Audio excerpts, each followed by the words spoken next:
The Earth. Is it really just a big ball floating in space? Spinning on its axis at 1,000 miles per hour? Hurtling around the sun at 67,000 miles per hour? Whizzing through the Milky Way at a milk-curdling speed of over 500,000 miles per hour? And warp driving through the heaven at over 500 million miles per hour? And what about the sun? Is it really 93 million miles away and close to 1 million miles in diameter, with a circumference of nearly 3 million miles? And it's constantly illuminating half of our entire Earth's surface with the rotation of the Earth, creating our 24-hour days, our night and days?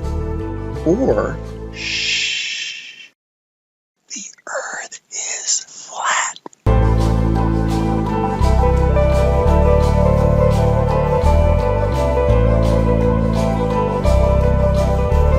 And maybe it's completely still, just like we experience. And maybe the sun isn't big, but is very small and very close, and not illuminating the Earth from 93 million miles, but is illuminating locally. And maybe everything, the sun, moon, and stars, are not far away, but are circling overhead relatively close. In this video, we're going to explore the latter option, and at the end, we're going to reveal startling evidence through the use of time-lapse photography that the sun cannot possibly be 93 million miles away, but is in fact very close, and is illuminating locally as it traverses our flat Earth. Oh man, and watch how this sun comes at you. Boom! I mean, come on. And that's all perspective. If you look at jet trails, Google Images, you'll see them, they start out low at the horizon, they come up overhead. Look at that thing. They come up overhead and then they go down to the horizon. Perfectly explains what the sun would do. Here it is going overhead. I love time-lapse. And look at this. You can't go out and look at the sun. You can't see this stuff, except that it's on, time-lapse like this. It's incredible. Now watch this thing. It's sweeping. The sun over flat Earth is doing a big circle, right? Look at this thing. See it sweeping to the right? It's like a lefty bowler. Just toss that down the alley, and there it goes, hooking into the pocket.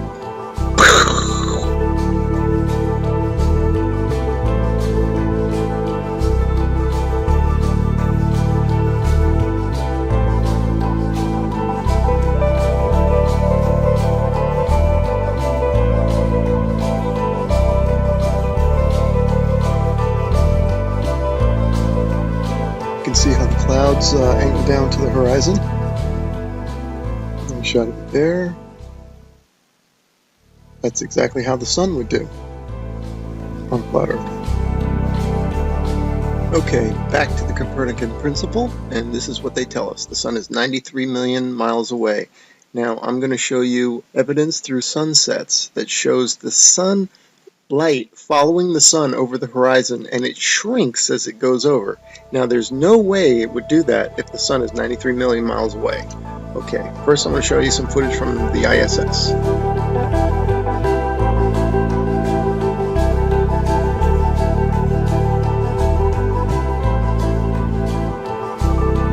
Okay, now watch this animation. Watch this sunset. Now this is exactly, if they came to me and said do an animation, this is how I would do it. If the sun were 93 million miles away. Just like that. Have the whole horizon fade evenly. But that's not what we see.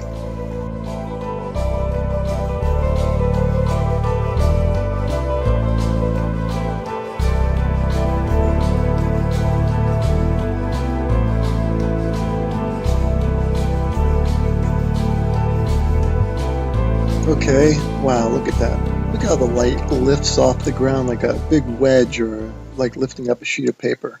That's incredible footage. Definitely the light's following the sun, right? Okay, next I'm going to show you how a sun that is circling over the Earth, that creates the horizontal aspect of the sun. If you combine that with perspective, which creates the up and down of the sun, the rising and the setting, you get the 23.5 degree tilt that they talk about. It's nothing but perspective and the circling sun.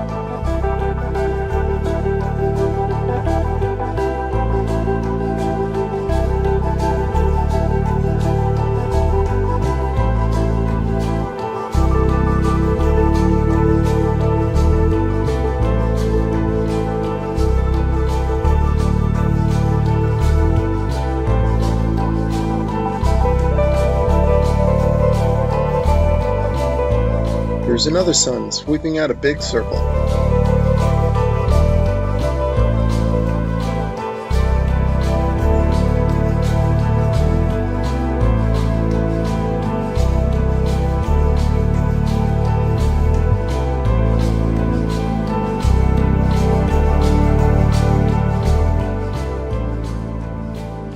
Okay, here's a phenomenon that you might be wondering, how in the heck do you explain this on a flat Earth? Well, this footage is taken from Alaska during the summer, and the sun does look like it's going up and down.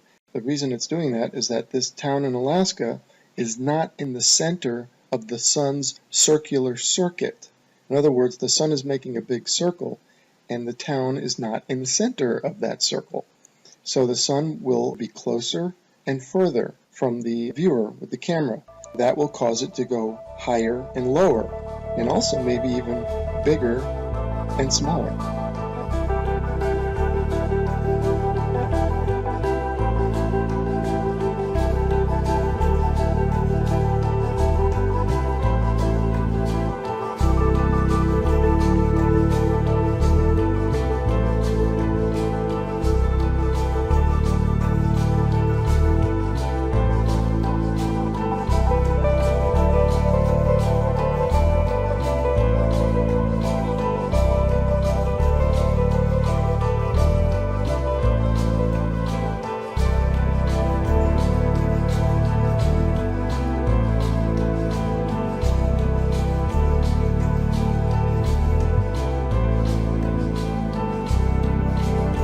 Look at the high altitude airplane. Remember, this is from a high altitude balloon. So that airplane is probably at cruising altitude.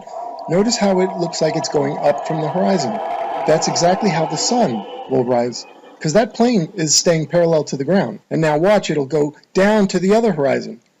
All right, again, perspective, that's how the sun will set. And forget the big ball, that's just due to a GoPro camera. But see how the sun, that's the point of this. And then also, look at the size of the sun, man. Look at that thing. I mean, there's something to it to say that we're higher up our view, and the sun looks bigger, and it looks like it's not as high in the sky as it does when we're on the ground. Something to that.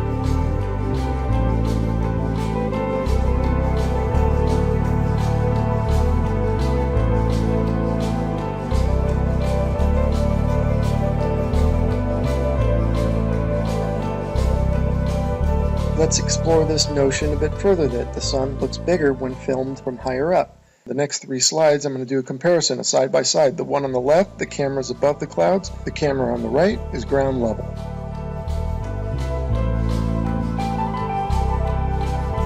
And the point for the side by side comparison from the ground level and the level above the clouds is that above the clouds we're only maybe a mile or so up, and if the sun appears to be closer to the camera, well, that means it's probably much closer, because if the sun were 93 million miles away, a mile closer wouldn't make any difference at all to its visual appearance.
Okay, here's a little illustrator or a little cartoon from a website called timeanddate.com. It's really funny that they would have a perfect illustration of a sun rising and setting on a flat earth due to perspective. You'll notice that it rises from below the horizon and sets below the horizon. Now you might be saying, well, how is that possible? I can see now you're saying that it rises and lowers due to perspective, but how does it disappear below the horizon?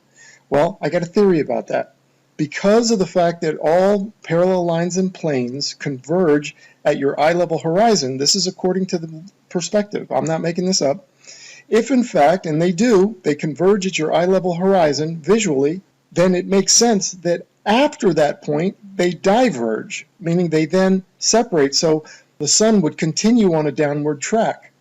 As you can see from my illustration here, the lines would go to your horizon and then afterwards they would spread out and separate, kind of like a starburst, and the starburst being at your horizon, at your focal point.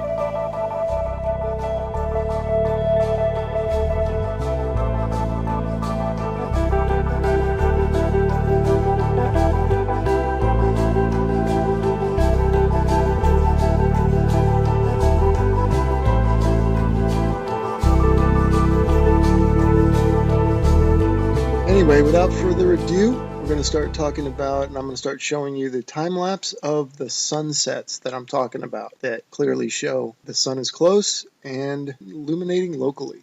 Here we go.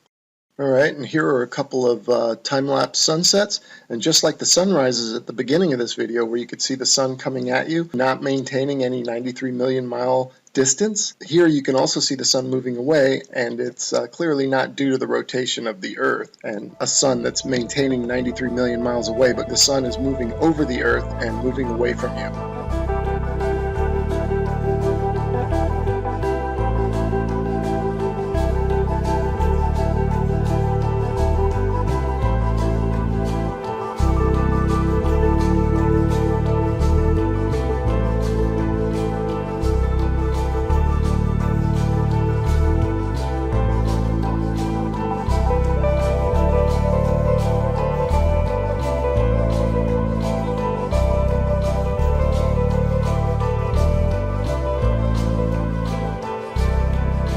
Okay, these next three slides, the sun is almost set already behind the horizon, but watch as the sunlight shrinks and follows the sun. It's definitely a locally illuminating sun, not far away, not very big, and definitely not 93 million miles away.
Okay, remember this video from the beginning of the video? I showed you this one and how it's circling over the Earth, and watch it sweep to the right like a bowler bowling it in there for a strike. Okay, now I want you to pay attention to the way the light follows the sun. The sunlight's going to shrink, right, as it follows the locally illuminating sun. Now watch this. See it shrinking, following the sun? You do not get that if the sun is 93 million miles away. The entire horizon should fade evenly, just like this supposed shot taken from space of the Earth. You can clearly see the way they depict it. They depict the demarcation between day and night, or light and dark, as a long straight line. And you can see the long straight line moving as one solid piece. That means that the sunset should all fade, the entire horizon should fade evenly. But that's not what we observe, as we will see and as we've seen in the footage so far. The sunlight shrinks and follows the sun over the horizon. So these time-lapse sunsets are definitely the nail in the coffin for heliocentrism. But this particular one here, shot from above the clouds from this observatory, is the final nail in the coffin. Look at how the sun just shrinks and the light shrinks to nothing. That cannot happen, as I showed you in the when the sun illuminates the entire Earth, which it does from 93 million miles away. It has to. You don't get this isolated look at the sunlight trailing the sun. That's only possible with a small sun, close, not very high, illuminating locally. I mean, if this isn't proof to you, then you gotta take the blinders off.